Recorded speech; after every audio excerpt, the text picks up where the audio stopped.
Berbeda mengatakan Kain pun sungguh-sungguh, tapi sungguh-sungguh salah. Sungguh-sungguh tanpa Roh Kudus, Anda tidak akan menghasilkan yang baik di hadapan Tuhan. Tapi Anda punya firman, tapi Anda tidak punya kesungguhan, juga tidak akan menghasilkan yang baik. Keduanya harus mengikuti sama-sama.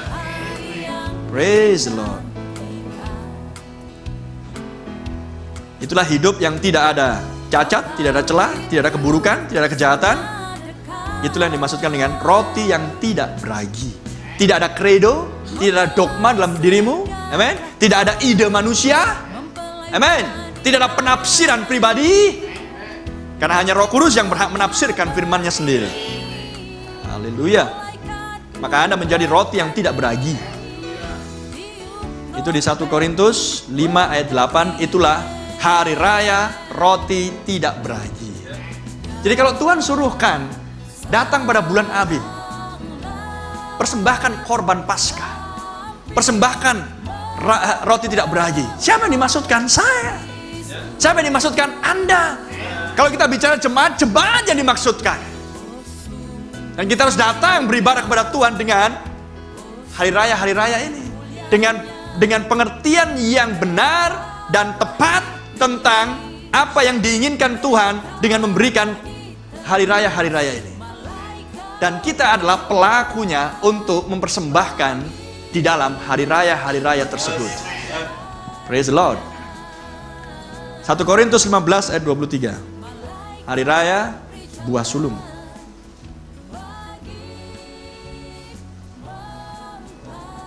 Jadi kita nggak perlu ke Yerusalem, ya kan?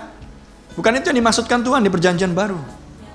Kalau kita harus ke Yerusalem, gaji saya habis untuk disimpan untuk beli tiket ke Yerusalem.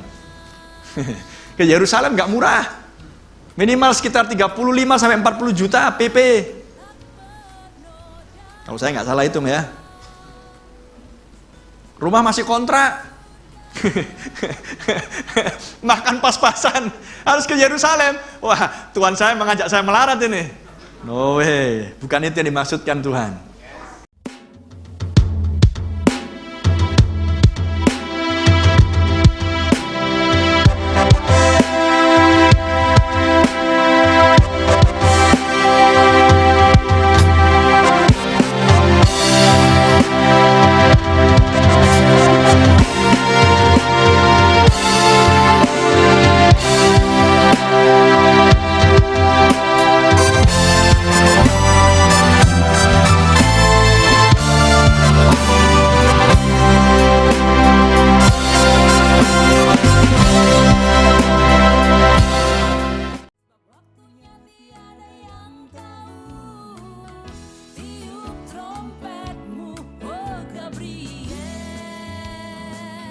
Praise the Lord. Ingat, mana tempat yang mau dipilih Tuhan di zaman kita, sedangkan inilah Edennya setan. Lihat, musuhnya Israel sudah menginjakkan kakinya untuk pertama kalinya, keluar dari Vatikan dan menginjakkan kakinya pertama kalinya ketika Nabi ada di sini, ketika Nabi masih ada di bumi. Masih ingat? Dan kemudian bulan gerhana total. Pertama kalinya musuhnya Israel menginjakkan kakinya di tanah suci. Dan kemudian diulang lagi di tahun 2013. Masih ingat ya? Yang pertama adalah tahun 1963 mungkin kalau saya nggak salah menyebut. Kemudian yang berikutnya adalah tahun 2013 kalau saya nggak salah menyebut, atau 2014. Maka Anda lihat, dunia apa yang sedang Anda hidupi? Edennya setan. Di tempat mana yang suci sekarang? Puji Tuhan. Di bumi yang sudah berdosa ini, bumi yang mengerang, yang sudah dikuasai oleh Lucifer, masih ada bumi yang suci. Tidakkah Anda bumi? Lihatlah tubuhmu, coba pegang, coba bau. Bukankah berasal dari tanah yang sama? Itulah sebabnya waktu Yesus Tuhan Yesus disalib, dibaptis di Sungai Yordan, datanglah merpati dan berbicara, inilah anakku yang kukasihi, kepadanya lah aku berkenan diam. Tuhan sedang mengklaim karena Yesus adalah bagian dari bumi. Anda baca di Rumah Masa Depan, Anda akan temukan di sana yang dimaksudkan. Dan Yesus adalah Perhatikan. Tetapi tiap-tiap orang menurut urutannya, Kristus sebagai buah sulung. Praise the Lord. Haleluya. Merpati Roh Kudus turun, mengklaim inilah milik kepunyaan. Yesus sudah menjadi bagian dari bumi. Apa maksudnya, brother? Tubuhnya, dagingnya bagian dari bumi. Kalau dia roh adanya, dia tidak mendapat bagian dari bumi. Tapi karena dia sekarang memiliki tubuh, maka dia punya bagian dari bumi. Makanya dia bisa mengklaim bumi ini. Dia bisa mengklaim tempat kediaman dirinya dan mempelai wanitanya di bumi yang ini, yang akan dipulihkan, menjadi Eden yang dipulihkan. Haleluya.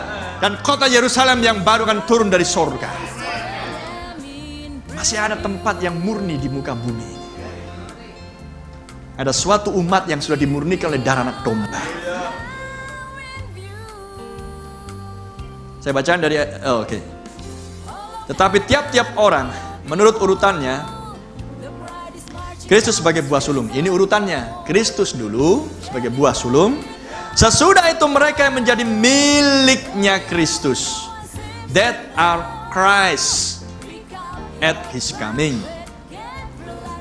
Sesudah itu mereka yang menjadi miliknya Kristus pada waktu kedatangannya.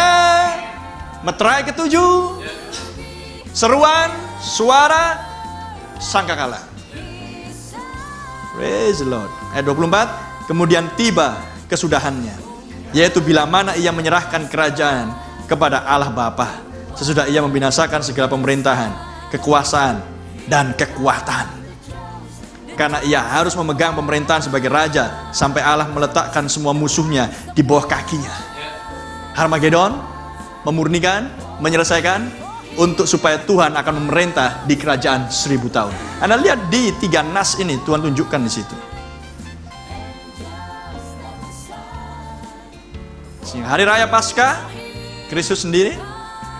Hari raya roti tidak beragi, Kristus sendiri. Hari raya buah sulung adalah Kristus sendiri. Dan yang berikutnya adalah hari raya Pentakosta. 7 sabat atau 7 minggu, 7 weeks.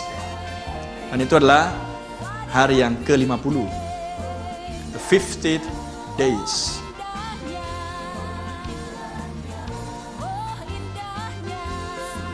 Kita baca di kitab Tindakan Kisah Rasul pasal 2, the book of Acts.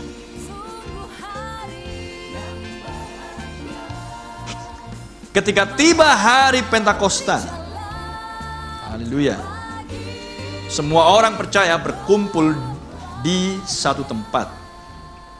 We're all with one accord in one place.